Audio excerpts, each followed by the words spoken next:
el secreto más oscuro de mi abuela en Oaxaca. Hola Pepe, hace poco visité a mi bisabuela en un municipio de Oaxaca. No quiero especificar en dónde por la seriedad de la historia. Recuerdo que desde que yo era muy pequeña, ella siempre ha sido una persona muy callada.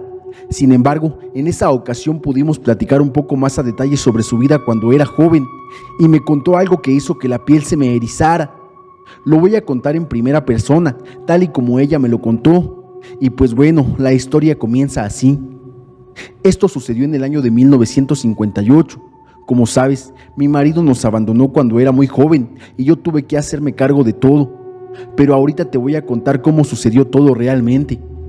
En una ocasión, unos animales se nos perdieron en el cerro, y a pesar de que en ese entonces el hombre era el que se encargaba de todo, yo ayudaba a tu abuelo con todo lo que podía, tanto en la casa como en el trabajo de campo. Nos estaba yendo muy bien, pero era porque ambos trabajábamos arduamente de sol a sol. Regresando a la historia, en esa ocasión que se fueron los animales, me di a la tarea de ir a buscarlos, pero al pasar por detrás de unas rocas enormes que estaban al lado del camino, pude escuchar la voz de tu abuelo. Apenas le iba a gritar para que me viniera a ayudar a buscar los animales, pero vi algo que me destrozó el corazón. Lo vi entregando todos los ahorros en un maletín a su amante.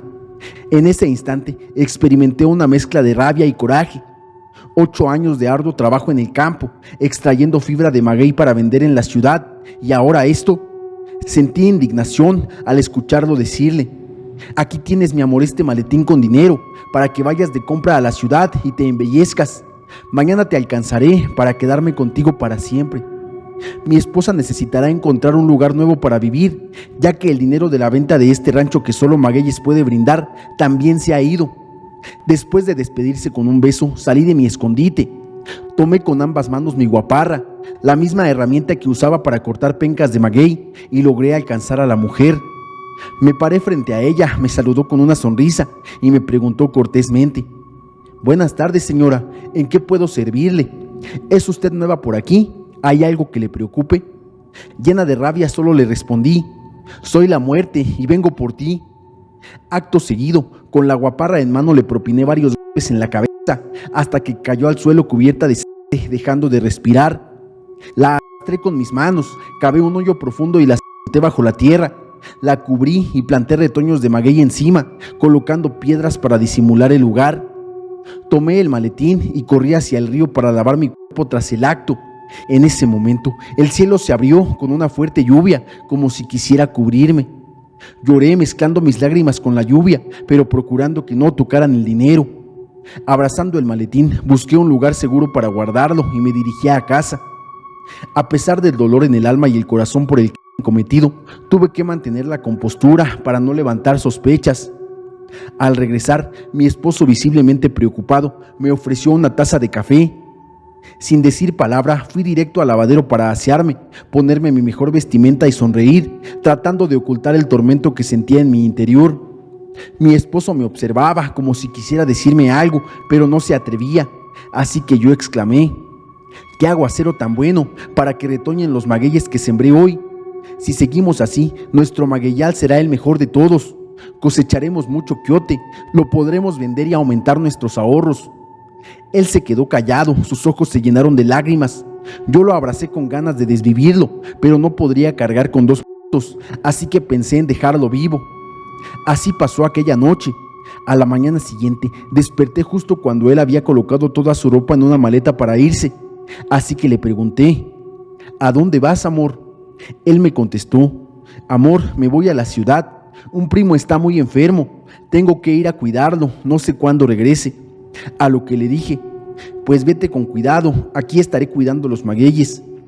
Él, sin pensarlo, azotó la puerta y se fue. Sin duda iría a buscar a aquella mujer que yo ya había desvivido. Pensando en qué rumbo tomar con mi vida, miré a lo lejos y vi llegar a mis padres. Tal vez su instinto los acercaba hacia mí. Los saludé y los invité a pasar para que se tomaran un café. Pensaba cómo decirles que el ranchito ya no era de mi marido, que el muy cobarde lo había vendido y acababa de huir con su amante, llevándose todos los ahorros. Antes de poder hablar, mi madre con tristeza me dijo: hija, nosotros no tenemos a dónde ir. En el pueblo falleció la señora que nos rentaba y sus hijos nos pidieron la casa. Tu papá pensó en venir a verte para ayudarlos a trabajar con el maguey, Ya está viejo y no le dan trabajo en ningún lugar. No importa que no le pagues mientras nos ofrezcan un poco de comida. En eso estábamos cuando tocó la puerta un señor chaparro. Era el que había comprado el ranchito. Creí que ya nos venía a sacar de mi casa que con tanto esfuerzo habíamos construido. Tomé mi dispuesta a defender mi casa hasta la muerte. Al llegar con el hombre, me pidió ver a mi esposo para que le regresara el dinero, pues su esposa estaba muriendo y ya no le interesaba el negocio. Corriendo, fui por el maletín y tomé parte del dinero. Por deshacer el contrato, solo pedía la mitad. Acepté a mis padres y entre los tres seguimos trabajando el maguey. La monedita quedó en el olvido. Jamás dije nada a nadie hasta el día de hoy. Mi esposo regresó después de 4 años, perdido en el vicio del alcohol, pero no lo recibí. Ya nunca supe qué fue de él. En el pueblo, la gente asegura que han visto a una mujer con el rostro ensangrentado, rondando los magueyes.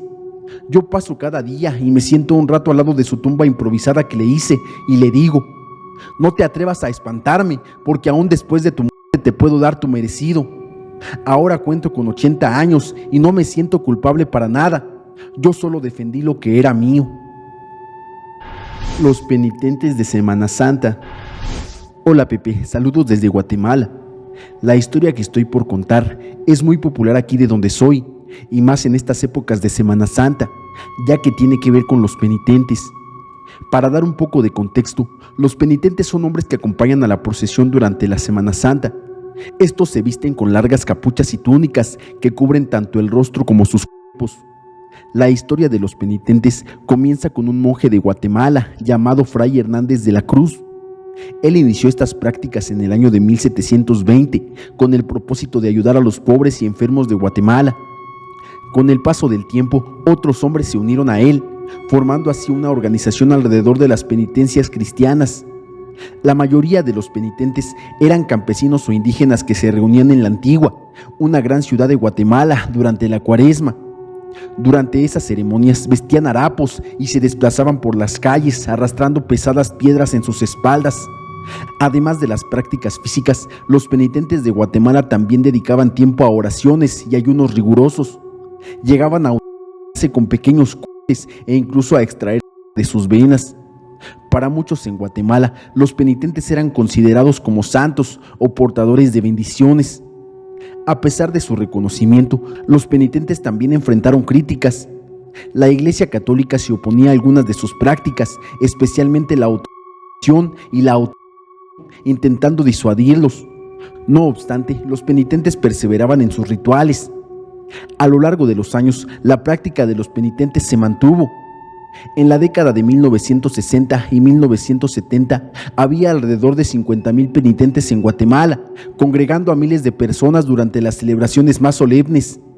En 1977, un incidente marcó un antes y un después. Un incendio en Antigua provocó la muerte de varios penitentes y espectadores. Tras este suceso, las autoridades guatemaltecas implementaron medidas para regular las celebraciones y reducir las penitencias más extremas. Aunque la popularidad de los penitentes disminuyó en Guatemala, algunos continúan con sus rituales. Anualmente se celebra un gran festival en Antigua, donde recuerdan a las víctimas del incendio de 1977. Esta ceremonia es conmovedora y tiene un significado espiritual para muchos. Según las leyendas guatemaltecas, los residentes del barrio de la Recolección escuchan por las noches los pasos de los penitentes fantasmas que buscan redimirse de sus culpas. Testimonios afirman que estos seres, además de estar encadenados, llevan capuchones antiguos y algunos se autoflagelan.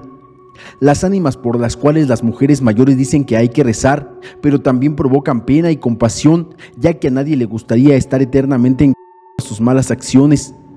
Se cree que esta leyenda se dio a conocer previo al terremoto de 1917 en Guatemala, en el barrio La Recolección. Los vecinos del lugar afirmaban que no era prudente salir en Semana Santa, ya que los penitentes eran almas en pena, cuyo propósito era llevarse a más personas con ellos. Un hombre habitante de dicho barrio esperó una noche a que se aparecieran los penitentes. Cuando llegó el momento, vio pasar un centenar de personas cubiertas con trajes oscuros, capuchones y una vela encendida en la mano. Iban rezando, pero no se entendía lo que decían. Uno de los penitentes se acercó a él y le entregó una de las velas. A la mañana siguiente encontró un hueso en lugar de una vela. Lo que procedía era devolver el hueso sexo a uno de los penitentes, pero cuando lo intentó, el penitente lo tomó del brazo y se lo llevó con ellos para ya nunca más ser visto.